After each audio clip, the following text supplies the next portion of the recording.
Hola a bienvenido a capítulo 4 o Rownd. Hoy nuestro invitado especial es Isaías Grandis. Sut oedd hwnna? Yeah. Okay, cool. Nes I actually text your uncle fi yn Sbaen yn gynharach i gael y brawddeg yna. Be oedd e fod dweud oedd helo a chroeso i benod 4 o cyfres 2 Rownd a'n gwestau gwadd ni heddi, fel chi'n gallu gweld yn barod, yw Isaías Grandis. Felly, Isaías, diolch am ddod ymlaen, ac mae Aron ac Alun. Fi ddim yn teimlo fel bod fi really angen sort of cyflwyno chi erbyn hyn, ond mae Alun ac Aron yma gyda ni hefyd. Felly, mae'r benod yma mynd i fod yn ddwyieithog. Mae'n mynd i fod tipyn bach mwy o Sbaeneg y dod lan, fi'n gwybod, os chi'n ffili credu fe.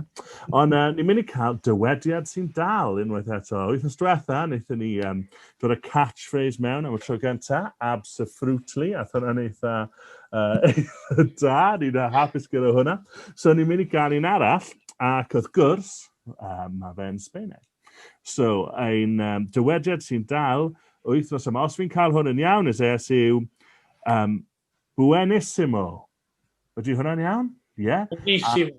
A mae Isaías yn addo fi, mae hwn yn meddwl fel da iawn, neu really, really da. Fi'n credu dyna mae'n meddwl. So, os chi'n teimlo bod rhywbeth yn really dda, ystod y benod, fi eisiau clywed Buenísimo yn cael ei weiddi. Nawr, cyn i ni ddechrau, Isaías, fi'n credu bod ti wedi paratoi cwis ar ein cyfer ni. Ydw i'n iawn i feddwl hwn yw cwis cyntaf y podlediad? Dyma'r cwis cyntaf ni wedi... Ti wedi gwneud dro hyn neu erioed, dwi'n meddwl? Erioed, fi'n credu. Fi'n credu dyma'r cwis cyntaf ni wedi... Beth oedd e beth am y caws? Ni wedi gwneud cwis caws, do. Chi'n iawn, do. Isaías wedi gwrando arno ni o blaen. Ie, wrth gwrs, o'n ni yn rhan o'r... O, ti yn y cwis yna, nag o ti? Ie, fel un o'r ateb. Queso. Sorry. Queso, ie. O, queso. Yw'n ail cwis ni, ti'n iawn. Dos, yma? Dos, yma hwnna'n cael? Iawn. Dos, ie, perffaith. Diolch yn fawr. Wel, os i'n gwybod os ti'n gwybod hwn, Isaías, mae fy merch wedi bod dysgu Sbaeneg yn yr ysgol, ond 5 mlwydd oed, a mae'n gallu cyfri 10 yn Sbaeneg. Sdim un arall yn y dosbarth yn gallu siarad Cymraeg eto, ond nhw gyd yn Sbaeneg. Nid i esbonio'r cwis i ni te, wedyn banta ni. Ie, sori, ond ti'n siarad â fi. Iawn, just geiriau Sbaeneg, felly, a na i ofyn i Alun dechrau. Beth yw Dios es amor yn Gymraeg? Mae'n rhan o nod enw. Dyw cario dyw. Da iawn, ardderchog. Buenísimo. Fe arall y cael hwnna? Dios amor. Dios es amor, ie, da iawn. Dyw yw cariad o. Yr ailun i Aron. Pa rhan o weddi'r arglwydd ydy hwn? Venga a nosotros tu reino. Maddau ni yn pechoda? Dwi eto, de. Dwi eto. Venga a nosotros tu reino. Pa rhan o weddi'r arglwydd ydy hwn? Venga a nosotros tu reino. Dyled y deyrnas? Ie, da iawn. O, da iawn. Sorry. Gobeithio bod chi'n chwarae'r cwis yma adre. I ddereg nawr, beth ydy Santa Cena yn Gymraeg? Santa Cena. Sant yn swnio fel sant. Ydy'n golygu fel sant neu pychadur, jyst achos mae beth arall yn swnio fel Cena. Dim syniad, sori. Santa Cena. Rhywbeth pwysig iawn yn ein addoliad. Yr ysbryd glân yw e? Na, Espiritu Santo ydy'r ysbryd glân.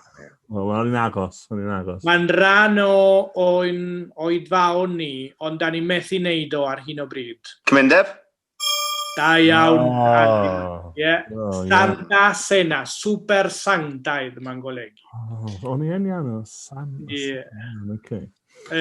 Alun, pan i fael ydi burro? Mae yn y Beibl. Asyn. Sorry? Asyn. Yeah, perffaith, buenísimo. Alun yn dda, ton. Mae'n cael y ddau yn sy'n. Aron, beth ydi Belen yn Gymraeg? Beth eto? Belen. Belen. Un agosau at y Nadolig, a mae'n ddinas pwysig iawn. O, Bethlehem. Bethlehem. O, iawn, diolch beth. A nawr, cyfieithwch enwau hun. Un gyntaf, Derek, Maria. Mair. Da iawn, Alun, Mateo. Matthew. Yeah. Aron, Jose. Jose. Oedd y ddau gyntaf. Iwan. Na, mae gen ti plentyn ar un enw. O, Joseph. Da iawn. Derek, Juan. Oh, John. Iowan, sorry, Iowan. Da iawn, da iawn. Yeah. Alun, Santiago. Santiago. Iago. Ie, da iawn. Aron, Isabel. Pam bod fi'n cael ei anodd i gyd? Dio ddim yn anodd, Isabel. Ti'n siarad rhywfaint o Sbaeneg, na? Iwan ni. Dwi'n meddwl y menw sy'n... Wel, os mae rhywun arall yn defalu fo, Isabel. Isabel. Na? Elisabeth. Oh, Elizabeth. Oh, hwnna'n Derek, Pablo. Paul. Da iawn. Dwi bron at Buenísimo. Powell. Ac un olaf, Alun, Pedro. Pedro. Iawn. A'r cwestiwn olaf. Aron. Pwy sy'n nesaf nawr? Derek. Aron. O. Neu Aron, dwi'n yn siŵr. Wel, un o'r ddau. Os mae'n anodd, rwy'n fi Aron. Beth ydi ban yn Gymraeg? Pan. Byd. Na. Bara. Da iawn! Yeah, buenísimo. Pan o siocola. I dyfennu iaith gwbl gwahanol. Diolch Isaías, diolch am y quiz. Croeso. Fi ddim yn siŵr os unrhyw wedi bod yn cadw sgôr, ond fi'n credu mae Alun probably nath ennill yn ffodus y quiz yna. Wel, diolch yn fawr, ni gyd i dysgu rhywbeth fyna, ac a ddim wedi dysgu rhywbeth hefyd. So, beth yw'r gair Buenísimo? Da iawn pawb. Pawb wedi wneud yn dda iawn. Nawr, Isaías, wrth gwrs, mae pobl wedi naill ai'n dynabod i'n barod, neu wedi dyfalu ers hyn bod ti'n dod o Patagonia, o'r Wladfa, a bod ti wedi symud draw fan hyn. Mae Isaías yn weinidog yn ardal Llanelli, dre Llanelli, yn Felinfôl ac yn Llangenech. Ac, wedi setlo mewn erbyn hyn, Isaías, ond mae cwbl o gwestiynau gyda ni i ti. Ddim gymaint am beth ti'n neud fan hyn, ond i ni cael gwybod bach mwy am beth sy'n mynd mlaen nôl yn dy gartre. Ti cwestiwn bach syml i ddechrau, ti'n byw yng Nghymru, a ti wedi ers spel nawr. Beth yw ti'n gweld eisiau? Beth yw ti'n colli am Patagonia? Wel, un o'r bethau dwi'n golli mwyaf yw, teulu a ffrindiau wrth gwrs, ond yr asados, y bwyd, y gigeidion, y steg Patagonaidd, y gigoen hefyd, y bwyd a'r chyndaidd. Dyna un o'r bethau dwi'n colli mwyaf. Dwi wedi colli bwysau, chi'n gweld na. Oedd Emyr James mlaen gyda'r wythnos diwetha yn siarad am pan ath ar wyliau i Patagonia. Ac oedd e'n dweud oedd y bwyd yn anhygoel. Y steak oedd e'n dweud. Dwi'n dwlu ar steg yna. Ie. Mae'n rhaid, nes i mynd am barbecue yn tu Isaías unwaith, ac oedd y cig yn dda iawn fyna hefyd. Ie. Ros syniad i ni te, Isaías, beth yw sefyllfa capeli Cymraeg draw ym Patagonia?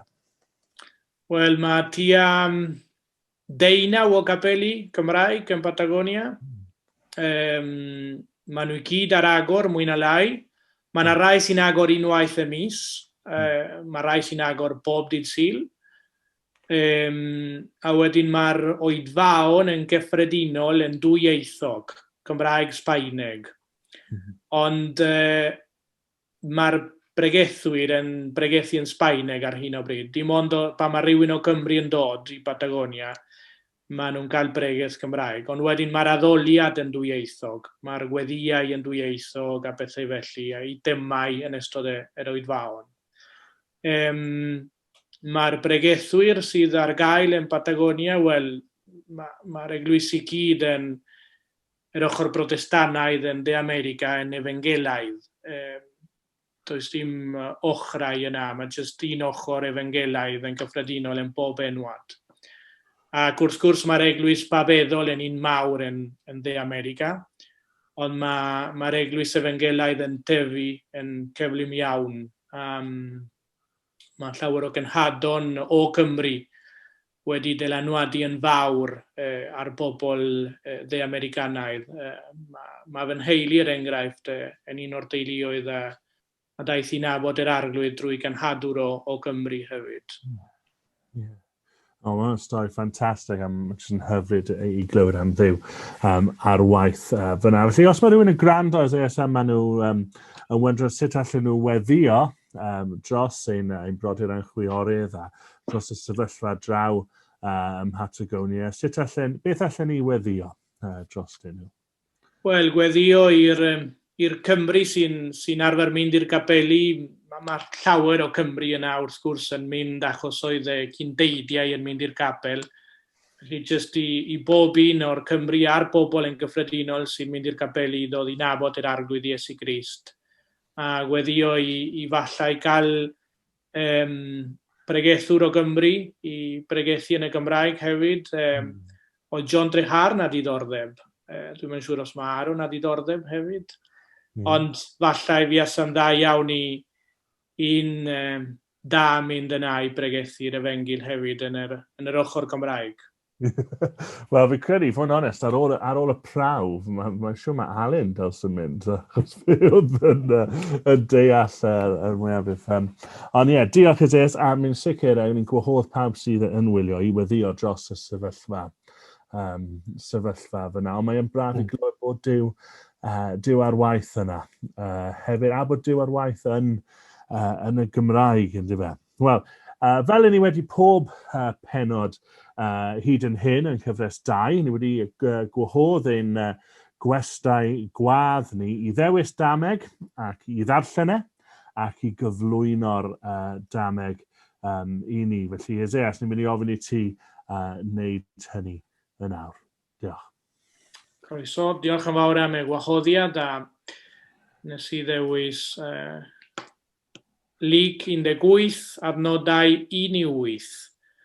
Stori am wraig weddw oedd yn gwrthod droi'r gorau iddi. Dylodd Iesu stori wrth ei disgyblion i ddangos y ddylen nhw ddal ati weddio a pheidio byth ac anobeithio. Roedd barnwr yn byw mewn rhyw dref, meddai, dyn oedd ddim yn barchu Duw na neb arall. Ac yn yr un dref roedd wraig weddw oedd yn mynd ato o hyd ac o hyd i ofyn i ddofarnu rhywun oedd wedi gwneud niwed iddi. Chymerodd y barnwr ddim selw ohoni i ddechrau, ond yn y diwedd roedd wedi cael hen ddigon. Dwi ddim yn ddyn diwiol a dwi ddim yn poeni beth mae bobl eraill yn ei feddwl ohono i. Ond bydd y wraig yma wedi'n gerddi'n gwallgof, os naw na i beth mae hi isio.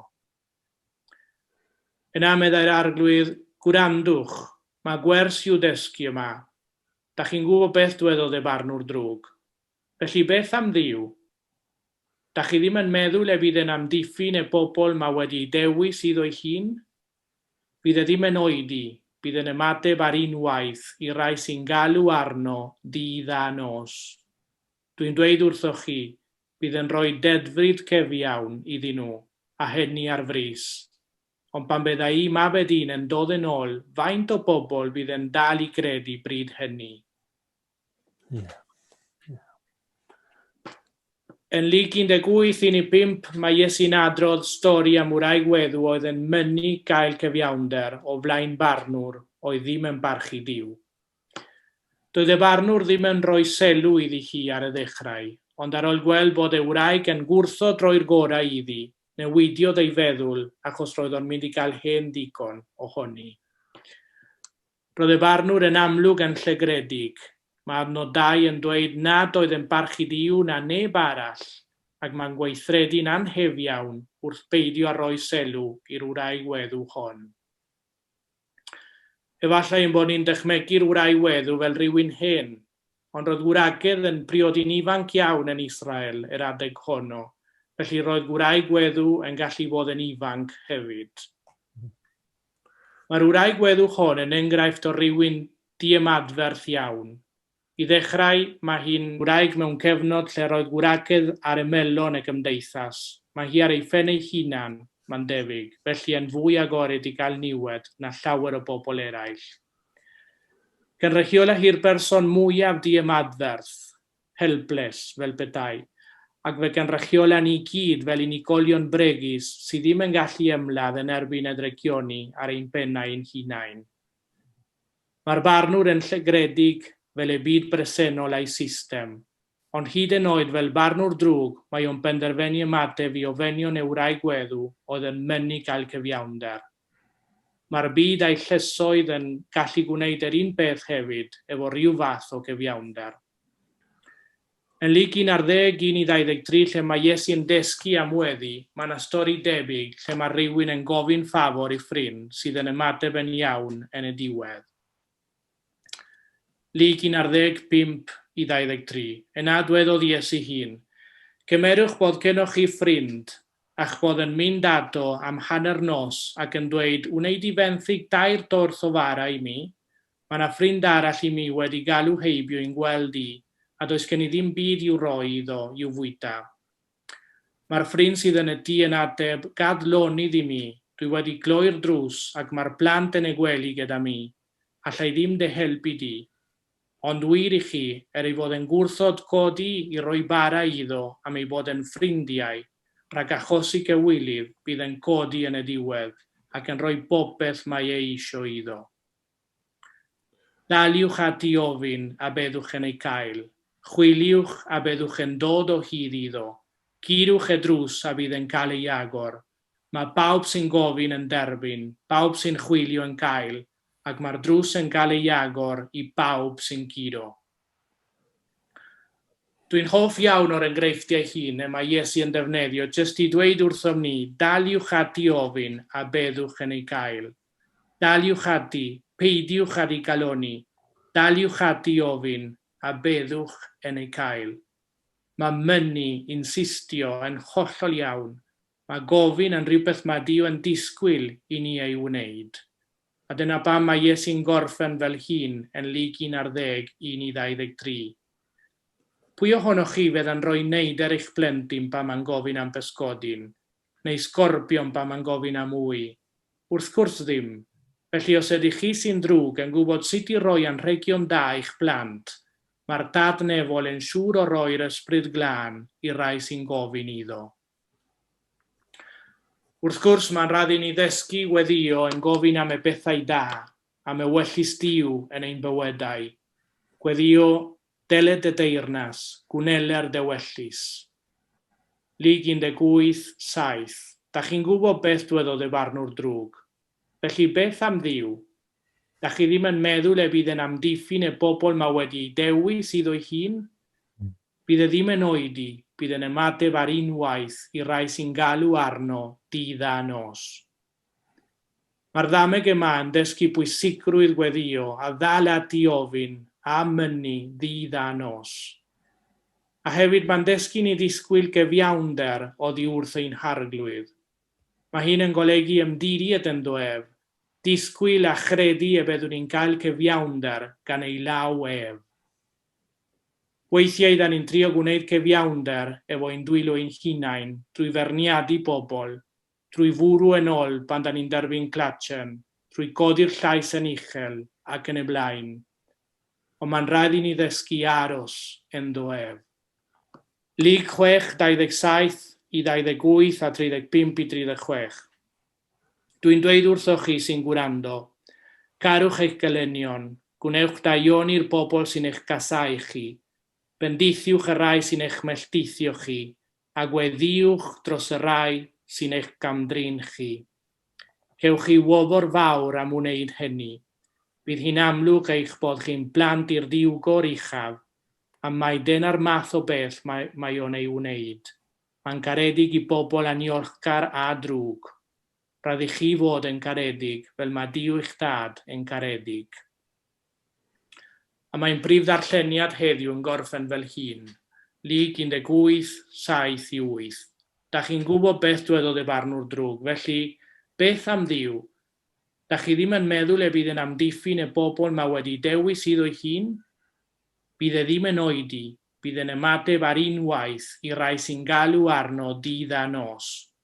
Dwi'n dweud wrthoch chi, bydd yn rhoi dedfryd gyfiawn iddyn nhw, a hynny ar frys, ond pan bydda i mab y dyn yn dod yn ôl, faint o bobl bydd yn dal i gredu bryd hynny.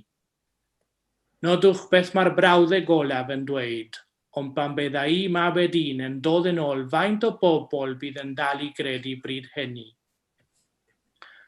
Mae'n hanfodol i ni gredu wrth weddio, ond dydy o ddim yn rhyw fath o gredu ffug neu ymdrech i feddwl yn bositif.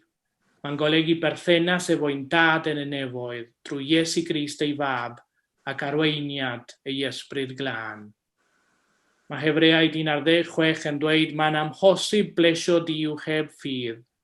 Mae'n rhaid i'r rai sydd am fynd ato credu fod yn bodoli a'i fod yn gwobrwyo bawb sy'n ei geisio ddifri.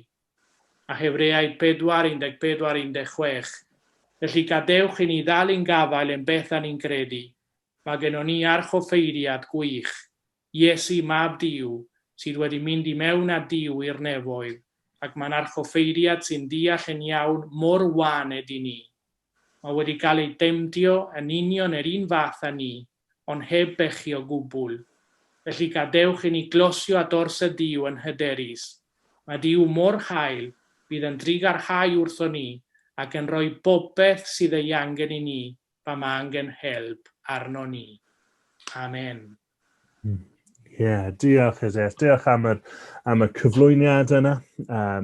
I dameg, falle dyn ni ddim yn canolbwyntio arno llawer. Dwi ddim yn un o'r rei mwyaf enwog falle, ond diolch, braf iawn cael trafod hwn. Yna, felly Alun, ni'n mynd i fynd at y ti am ein cwestiwn cyntaf ni, os mae hwnna'n iawn. Cool. So mae'r un o'r themau yn y ddameg yma yw dyfalbarhau mewn gweddi, yn Isaías amlygu hynna yn ei gyflwyno de. Ond yn ein bywyd ni heddiw, beth mae dyfalbarhau mewn gweddi yn edrych fel, a sut ni'n gallu magu dyfalbarhau yn ein bywyd gweddi ni? Mae'n ffurf ymarferol. Iawn. Aron, ti'n moyn dechrau ar y cwestiwn yna? Iawn, na i drio. Dwi'n meddwl bod falle dyfalbarhau mewn gweddi'n gallu edrych fel lot o bethau gwahanol, ond falle gan bod ni'n sôn am bethau ymarferol, ond ni jyst yn meddwl am rhywbeth sydd yn eitha ymarferol yn blaen iawn, really, fel cadw dyddiadur gweddi, falle. So bod ni'n atgoffa'n hynny, i ni'n bobl anghofus nag ni. Chi'n meddwl yn ôl trwy hanes y Beibl, mor hawdd yw ei golli golwg ar be mae Duw wedi gwneud, lle ni arni ein hunain, beth oedd ni fel rhyw fus yn ôl, a mae cadw rhyw fath o pre-journal neu dyddiadur o rhyw fath gweddi, neu be bynnag chi eisiau galw fe, yn helpu ni allu cofio hynny, a hefyd cofio daioni Duw, fi'n meddwl, a sut mae wedi ateb i'n gweddi ni, a mor drigarog a ffyddlon mae wedi bod gyda ni'n y gorffennol hefyd. So fi'n credu bod hwnna'n un peth falle yn ymarferol gallu ni'n neud. Fi hefyd yn meddwl falle, dwi ddim eisiau dibrisio y syniad o bod ni'n rhoi amser o ddifri o weddi, Ond eto fi'n meddwl weithiau bod ni'n anghofio bod ni'n gallu sort of byw bywyd o weddi, so bod ni'n gallu byw bywyd o gymundeb gyda Crist mewn gweddi a bod ni'n gallu sort of mynd trwy ein diwrnod ni yn ceisio'r arglwydd.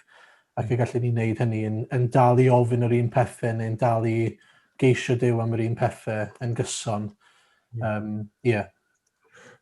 Gret. A diolch am y pethau ymarferol. Mae'n rhwydd siarad am y theori weithiau neu yw e. Mae'n dda i ni dweud, dyma beth ni actually gallu gwneud o heno ymlaen. Neu o heddi pryd bynnag chi'n gwylio neu'n gwrando ni ar Buenísimo. Iawn, Isaías, ti eisiau dod mewn ar y cwestiwn yna. Beth allan ni'n neud i barhau mewn gweddi?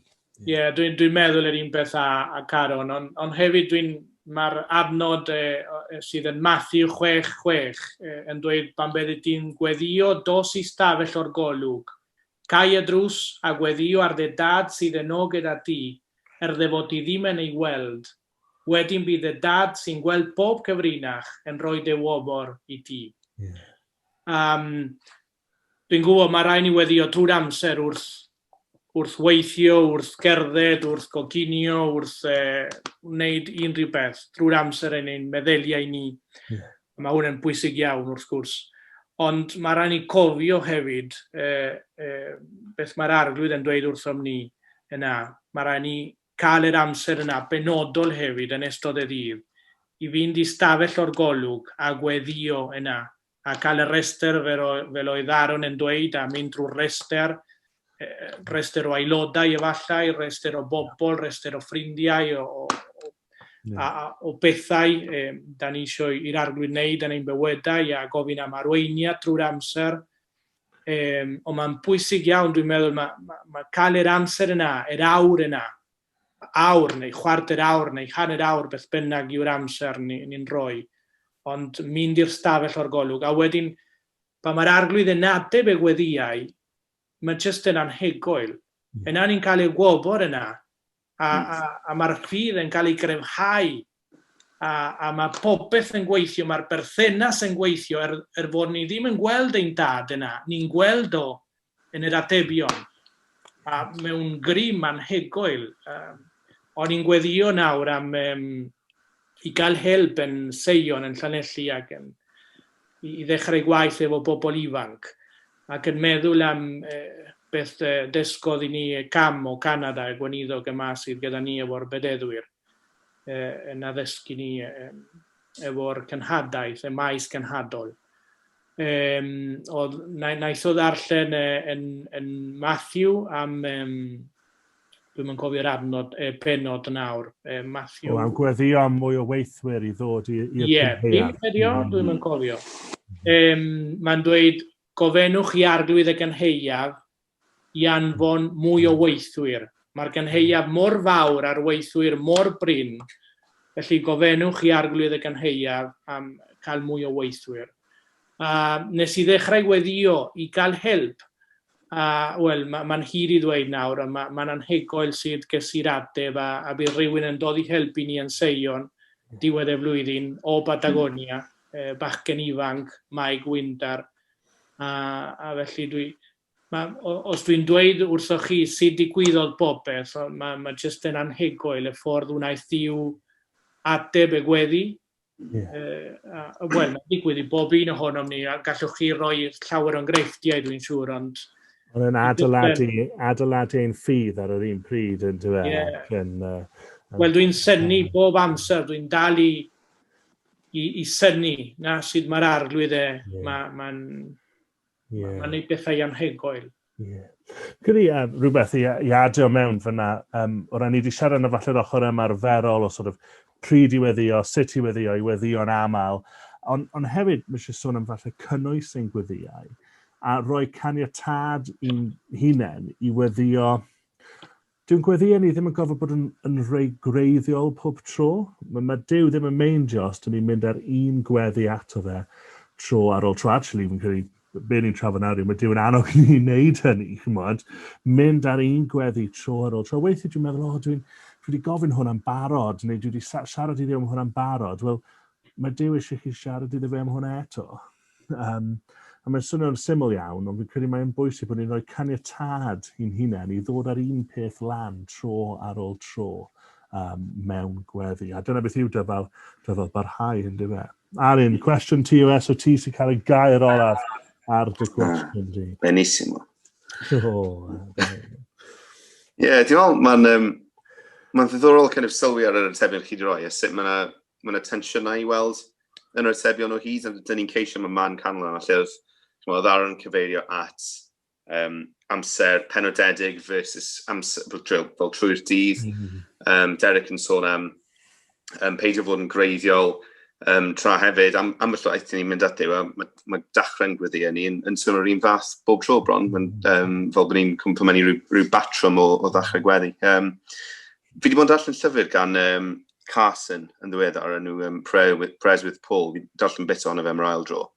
Mae'n cyfeirio at rhywbeth oedd y Puritaniaid yn dweud, dywediad yma oedd ganddyn nhw, sef pray until you pray. A'r ystyr fan hyn yw, os dyn ni yn gosod amser o weddi o ryw 5 munud cyn bod ni'n mynd i gwely neu rhywbeth, am y llaeth, mae cynnwys y 5 munud yna yn mynd i fod yn eitha standard pob nos, yn seiliedig ar sut mae'n dydd ni wedi bod, a dyw e ddim yn, fel scraping the surface yw e bron. So the Puritaniaid yn gweud, wel na, gosodwch yr amser ydych chi angen mwyn mynd heibio y stwff sy'n jyst yn cropo lan trwy'r amser tan bod chi'n cyrraedd y pethau ydych chi wir yn stryglo gyda. Y pethau ydych chi angen, excuse me, struggling cyrraedd y llais. Y pethau ydych chi wir angen dyfalbarhau ynddyn nhw. A dwi'n meddwl, oedd hwnna'n rhywbeth nath herio fi pan nes i ddarllen, mae'n parhau herio fi heddi. Gweddio tan fy mod i yn gweddio. Ie, wel, jyst ni wedi cael hwnna fel dywediad sy'n dal. Gweddiwch tan eich chi'n gweddio, mae hwnna'n dda, neu gwe. Ie, gred. Wel, diolch am y cwestiwn, Aron. Ac Aron, fi'n credu bod gen ti cwestiwn ar ein cyfer ni hefyd. Ie, so wrth feddwl am adnod 8 y fyna, lle mae Iesu'n dweud, dwi'n cofio beth yw'r geiriad yn union gyda Bible.net, a fyddwch chi'n dal i gredu pan fyddai'n dod yn ôl neu rhywbeth fel yna, dwi'n meddwl yw e. O'n i jyst yn meddwl, sut dylai'n perthynas ni rhwng ffydd a gweddi edrych ar sail yr adnod yna? Pan bod e'n gofyn y cwestiwn o agaeth ef ffydd ar y ddeiar fel yn y Beibl Cymraeg newydd ar ôl sôn am weddi. Felly, beth yw'r perthynas rhwng ffydd a gweddi? Dyna yw'r cwestiwn. A fi'n credu, i ddechrau ni off fi'n credu mae'n gweddi ni yn arwydd o'n ffydd ni, os mae hwnna'n neud synwyr. So mae'r berthynas yn un agos iawn byddwn ni'n dechrau trwy weid, a bod ein gweddio ni yn arwydd o'n ffydd ni, mwyn i ni troi'r ddiw, ac yn enwedig mwyn i ni dyfalbarhau mewn gweddi. Mae rai bod ni'n credu yn ein Duw, bod ni'n credu bod Duw yn gwrando ar weddi, a ni'n credu bod yna ffordd at Dduw trwy Iesu Grist, ydw e, ni'n gweddio un tad ni trwy Iesu Grist ac yn nerth yr ysbryd glân, ydw e. A fi'n credu felly mae'n ffydd ni'n cael ein gweld yn ein gweddio ni, ond hefyd yn ein gweddio ni, ni'n dangos ein ffydd ni. Felly, newn ni ddechrau fyna, ond Isaías, beth ti eisiau dod mewn ar y cwestiwn yma, perthynas rhwng ffydd a gweddi? Wel, mae'n gorfod dangos y berthynas, fel o'n i'n dweud yn y defosiwn, na just y berthynas yna rhwng ni a'r Dad drwy Iesu Grist ac arweiniad yr ysbryd glân. A hefyd, mae rai ni fel camu i mewn i bethau sydd yn gallu fod yn amhosib i ni. Yr enghraifft yn y gweddi, o'n i'n gofyn am gynorthwydd i Seion sy'n gallu siarad Cymraeg, Saesneg a Sbaeneg, ac o'n meddwl, does dim un ar gael fel na. Yw'r person yna. Trawlun yn Patagonia, ond falle dim a ddiddordeb yn wasanaethu'r arglwydd. Ac yn gallu chwarae offerennau. Ond o'n i'n meddwl, iawn, mae'n amhosib i fi, ond mae Duw'n gallu wneud o. Mae Duw yn holl alluog. A nes i ymddiried yn dweud, mae'n gallu wneud o. A wedyn, fel o'ch chi'n dweud na, wrth ymarfer y berthynas yma, gweddio a cael atebion, mae'r ffydd yn cael ei gryfhau yn naturiol. ni'n dod i nabod ein harglwydd ni, a sydd mae'n gweithredu. A wedyn mae'n haws, mae'n just yn haws a ni'n gallu mendro i ofyn am mwy o bethau. A just credu y gair fel y mae'n, a darllen y gair a credu, os mae'n naddo rhywbeth, bydd y beth yna'n gallu digwydd. Wel, chi wedi profi bethau, dwi wedi siarad efo chi gyd, a chi wedi rhoi bethau anhygoel wrthai. Dwi'n rhyfeddu, dyna'r gair, rhyfeddu. Dwi'n dal i rhyfeddu, a mae'n bwysig rhyfeddu efo beth mae'r arglwydd yn neud. Dim just, achos pan da ni'n arfer berthynas yma, a mae'n troi yn oer, chi'n deall fel oer, dwi'n gwybod bod Dio yn bodoli, a mae credu i fi yn fwy na gwybod, chi'n deall? Mae fel actually, fel chi'n dweud, meddwl Dio ar waith, actually. Mae Isaías yn dod â catchphrase ei hunain i Bethau grymus na, sorry.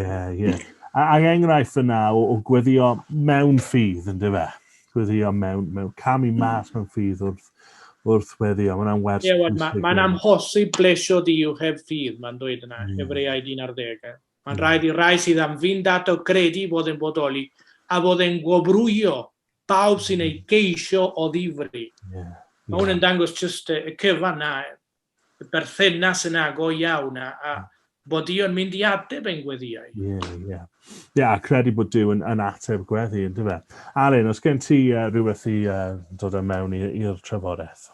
Wel, dwi'n meddwl mae ddisgwyl ar ddau lefel, dwi'n meddwl, yn ein gweddiau ni, lle dyn ni wedi sôn yn bennaf fan hyn nawr am y disgwyl dyn ni'n neud am ein ceisiadau ni ar ffordd mae Dio yn ateb y gweddiau hynna. Ond mae Iesu hefyd yn fframio ail fath o ddisgwyl yn yr adnod olaf yma yn y darlleniad, sef ei fod e'n dychwelyd, a ein bod ni yn gweddio wrth edrych ymlaen at hynny. Mae'n dda i ofyn i'n hunain pa mor aml yn ein gweddiau ni, ydyn ni'n gofyn gyda Paul tir darglwydd Iesu, tir yn ôl, a bod ni'n disgwyl am y dydd yna mewn ffydd. Mae'n rhywbeth dyn ni'n cyhoeddi gyda cymryd ein swper yr arglwydd, ond ydyn ni'n gweddio yn gyson dros ail ddyfodiad yr arglwydd. Mae'n ddiddorol bod mae Isaías di quotio lot o'r llythyr i'r Hebreaid heno. Nes i feddwl hefyd am yr un llythyr yn y 10fed bennod. Mae'r awdur yn defnyddio'r un cymhelliant dros annog yr Hebreaid i ddyfalbarhau. Yr anogaeth mae'n rhoi iddyn nhw yw, dych chi'n gweld y dydd yn dod, felly dyfalbarhewch. So dwi'n meddwl mae hwnna'n clymu cwestiwn fi Aron at ei gilydd falle, bod ein ffydd ni yn ail ddyfodiad Crist yn ein cymell ni i ddyfalbarhau yn ein gweddi ni, sydd yn arwydd o'n ffydd ni. A does na ddim dyfalbarhau heb ffydd, oes na, fel ti'n dweud. Aron, dyn ni wedi orffen i off te ar y cwestiwn yma. Fi'n meddwl oedd be oedd Alun yn dweud yn debyg iawn i be o'n i'n mynd i ddweud i fod yn onest, sef chi jyst yn gweld fod Iesu yn clymu yn sydyn reit yn ganol y ddameg yma bron, just ar y ddiwedd y ddameg, pan ddaw Iesu yn ôl, a pan bod e'n sôn am hwnna, bod e'n sôn yn amlwg, mewn cyd-destun felly, o bod ni'n ceisio Duw, neu ceisio'r arglwydd ynglyn â'i ail ddyfodiad yn sicr, so bod ni yn ceisio gyda ffydd, bod ni'n ceisio yr arglwydd Iesu ond yn ceisio'r arglwydd Iesu fel gwaredwr yn ei gyflawnder ar ddiwedd amser yn ôl y byd yma te.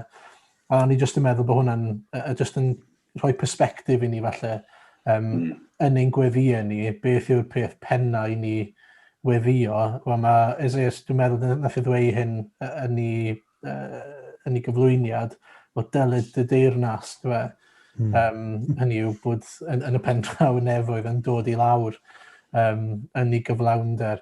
A ni jyst yn meddwl bod hwnna yn her, pwy fydd yn dal i geisio tyrd arglwydd Iesu yn gweddio hynny pan ddaw Iesu yn ôl. Dyna be fi eisiau bod yn gweddio ac yn ceisio Duw am pan fydd Iesu'n dod yn ôl. A mi'n credu mae'n ffordd gret i orffen y trafodaeth i fe yn gofyn lle byddai pan mae Iesu'n dod, beth byddai'n neud pan mae Iesu'n dod nôl, sut mae fe'n mynd i ffindio fi pan i fi'n dod yn ôl. Wel, diolch Isaías, diolch am dewis y dameg yna, a mynd â ni trafodaeth am weddi, achos fi'n credu mae'n trafodaeth really pwysig, a falle ni ddim wedi cyffwrdd am y lot yn ein sesiynau, yn ein penodau rownd y ford. Felly, Isaías, diolch yn fawr. Diolch i Aron, diolch i Clem am yr holl waith mae e'n neud behind the scenes. A fi'n credu, os fi'n iawn, gyd sydd eisiau fi weid nawr yw adios. Adios. Yes. Neu vamos. Beth yw vamos? Vamos yw Ewch. Awn ni. O, awn ni. Vamos? Ble. Ie, yna beth yw'r gwestiwn. Ta-ra. Ta-da.